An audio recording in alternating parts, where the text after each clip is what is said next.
Well, this is Helio Alves with the Summer Proctor Oral History Program. I'm here with Dr. Jessica Taylor. We'll be talking about SPOHP and about Dr. Taylor's trajectory and relationship with the Summer Proctor Oral History Program. Thank you very much for having me and for telling us about yourself, about SPOHP, and about how your trajectory is kind of related to SPOHP's trajectory. So, Do you want me to just start or? yeah, no, I'm gonna start with a couple of questions now. So if you can tell us about yourself, who are you? What's your name? Where were you born? Where did you grow up? Then we can move as we speak. Okay. Well, I'm Jessica Taylor. I was born in Fort Myers, Florida, but I spent a lot of my growing up years in the Piedmont region of North Carolina. And I currently am an assistant professor at Virginia Tech. Awesome. And can you tell us about your personal journey and how you became involved with the Summer Proctor History Program? Sure. Well, when I was an undergraduate at William and Mary, I did oral histories for a nonprofit organization, and took a break from that during my master's. And then when I came to University of Florida, even though I was an early Americanist, my passion has always been, about how to make history applicable to people who, don't find a lot of utility in it. And so I was attracted to the oral history program once I arrived at the University of Florida. I didn't really know anything about it. But I wanted to go on the Mississippi trip. I finally got to after a couple of years of wanting to go. Then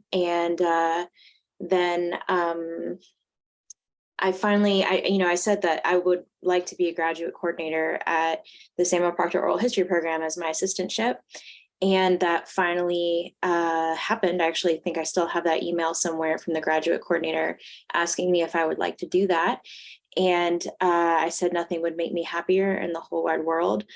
Usually people start off doing it for a year. I did it for 2 years, and that longer period allowed me to get a lot more in-depth knowledge about how things work.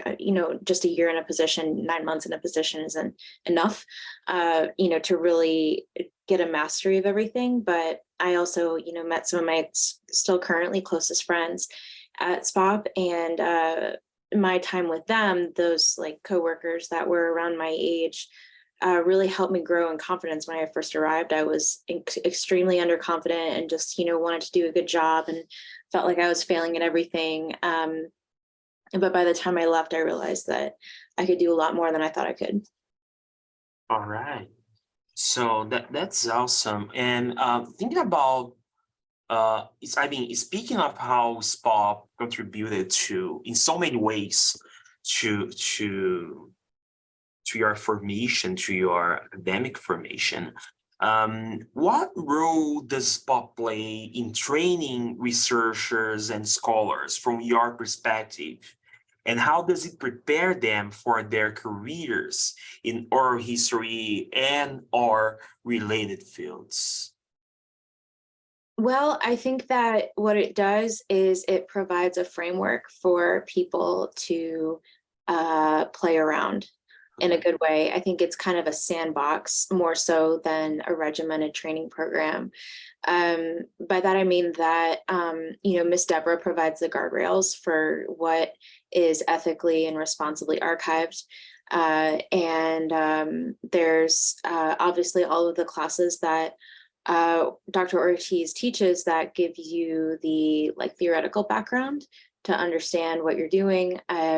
There's also a lot of other resources that SPOHP supplies in terms of networking and events that sort of show you different ways of coordinating a project, but really like it is very much choose your own adventure. Mhm.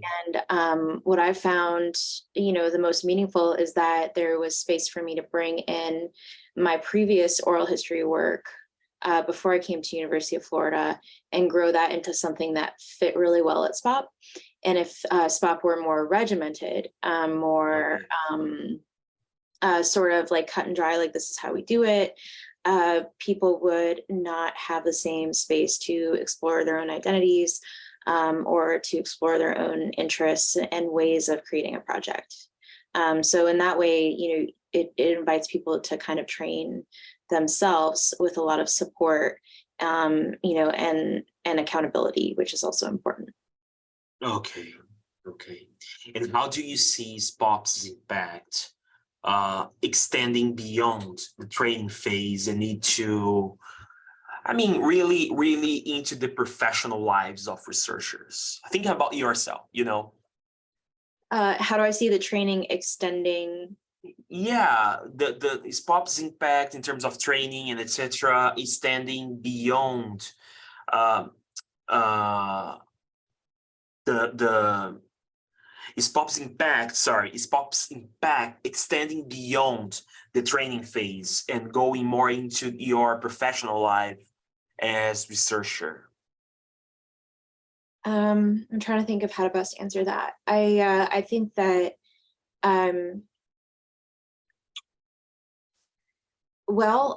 again, having the ability to work on the Tidewater Main Street project obviously gave me a leg up in creating professional networks and honing my abilities as a project manager versus just as a researcher. But again, having the ability to play around with, I have this foundations and what, Dr. Ortiz wants me to know, but, what in addition do I need to know about this place, about the politics in Eastern Virginia, for example, or the Great Migration that, we don't necessarily get in, a specific graduate course. What do I need in order to continue to do my project? So it's a combination between structure and space that has created opportunities for me at SPOHP. Okay, so yeah, the question is not my question. okay, no trouble. Sorry. no problem. So I would rephrase the question for how would you say that SPOHP's contribution to your career as like a student, how does it influence your career today? How it's your background, the background you acquired from working at SPOHP contributes to your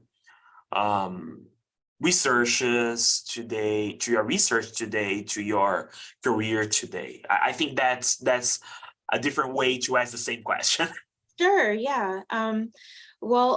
Again, the Tidewater Main Street project was my, the largest project that I work on, and I've worked on other ones, and I'm, happy to talk about those as well. But having that corpus of research has allowed me to co-write a couple of articles with Patrick DeGlaris, who is a former student at SPOHP and is now like an oral history researcher at Oklahoma State. So having those under my belt has allowed me to essentially keep my job along with some other publications. And in working with community organizations in Eastern Virginia, I've built up a lot of really longstanding relationships and goodwill that have allowed me to come back again and again for fieldwork trips and for other purposes. Like if I want to connect a student to an organization, for a job, or connect, another researcher to a community organization, I've been able to do that. Awesome. Thank you. So in your opinion, what sets SPOHP apart from other oral history programs in the country, and how has it contributed to the field? How has SPOHP contributed to the field of oral history research? Well, one thing that I noticed early on, especially having gone to Oral History Association meetings with lots of other people who are working at SPOHP at the same time, is that it was really run and coordinated by young people who really cared about, not just Florida, but social justice globally. And the ways in which a lot of different lines of inquiry around social justice were able to intersect at SPOHP is really unique. At a lot of more hierarchical oral history programs, there are sort of pet projects and sort of never do they meet. So you might have a project about labor, and you might have a project about environmentalism, but those are run by two separate people, and so you don't really see them talk with one another. But because SPOHP was run by people who were just intellectually curious, but also really invested in each other's work, I think it was really intellectually generative. Okay, awesome. And can you tell us about your current involvement with SPOHP? Are there any specific projects that you were involved? I know you guys were in a field trip together very recently. Can you tell us about your current involvement with the program? Sure, yeah. So like I said, SPOHP really allowed me to expand some of those community networks that I came into graduate school with.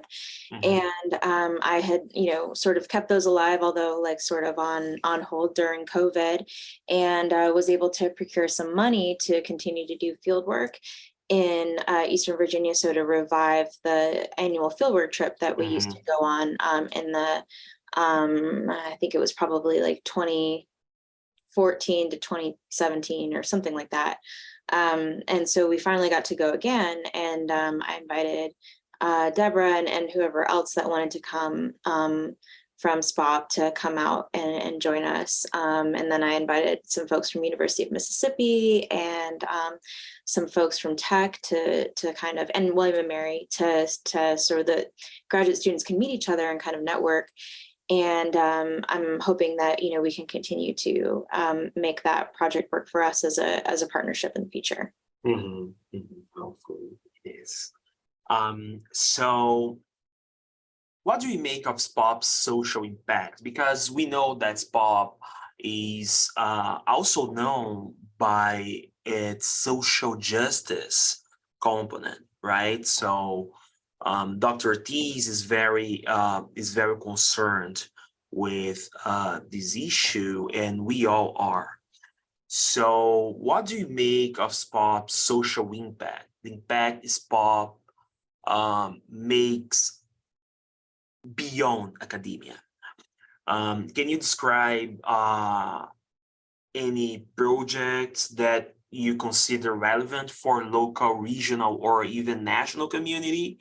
Can you talk a little bit? Sorry, you're asking a few different questions at the same time. So the first one you want is what now?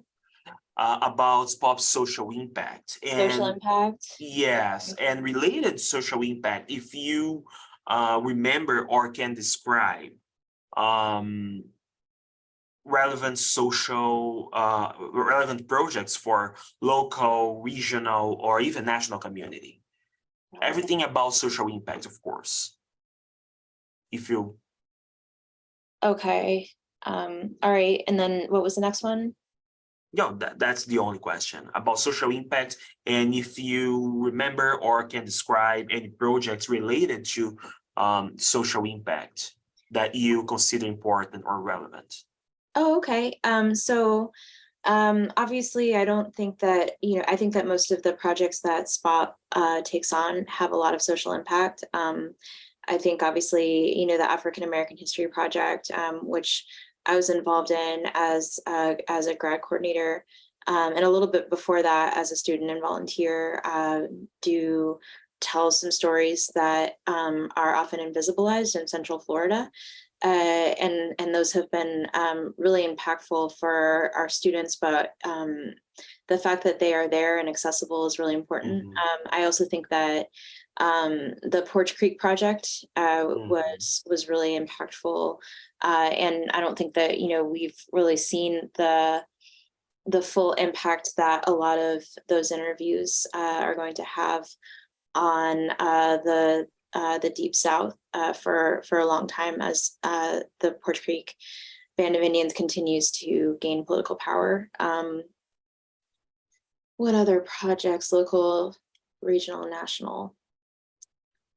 I do think that one thing that I would advocate for is that oftentimes there's sort of two types of projects that spring to mind when it comes to this. The first is projects like Community Organizing in America, which some of my students during the time period where I taught the oral history methods class during the summer, they contributed to that, where the topic is about activism and organizing, obviously.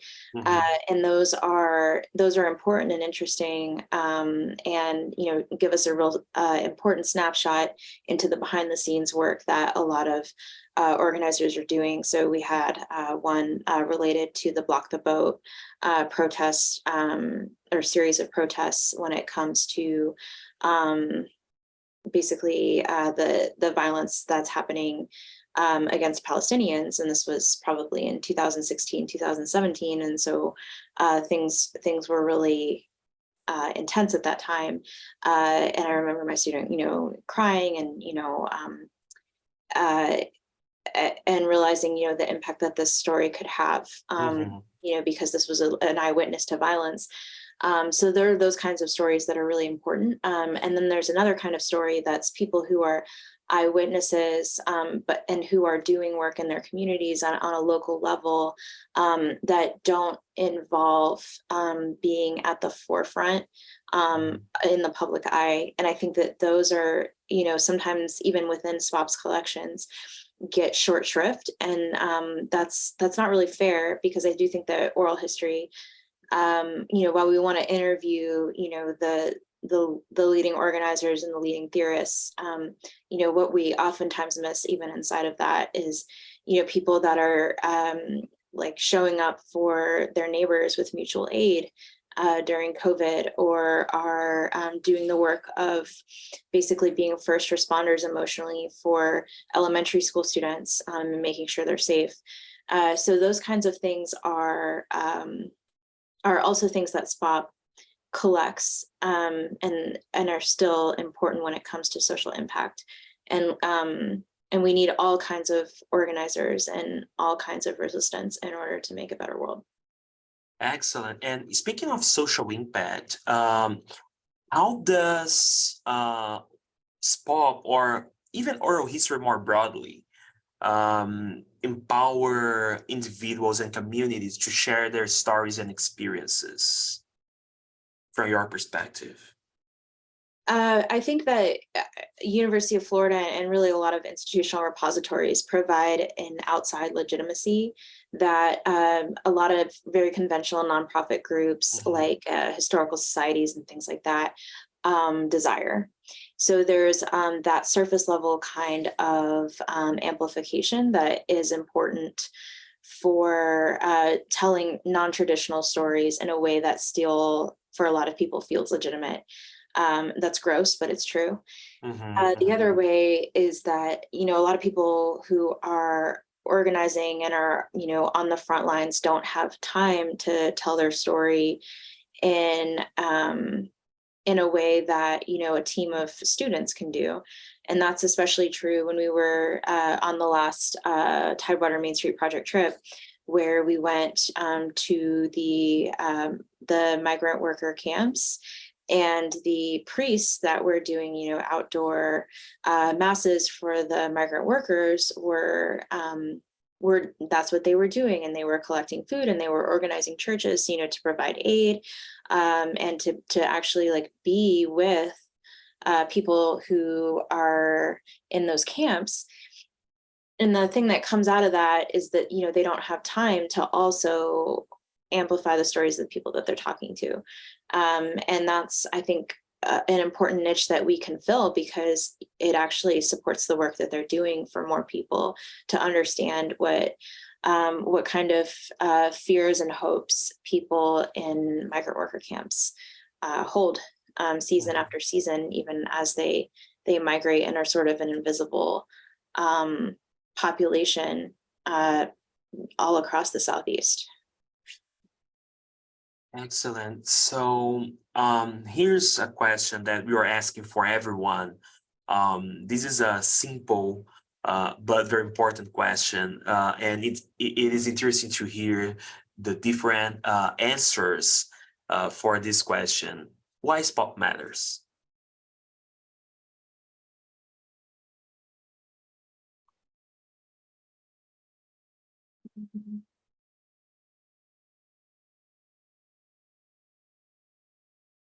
Trying to think.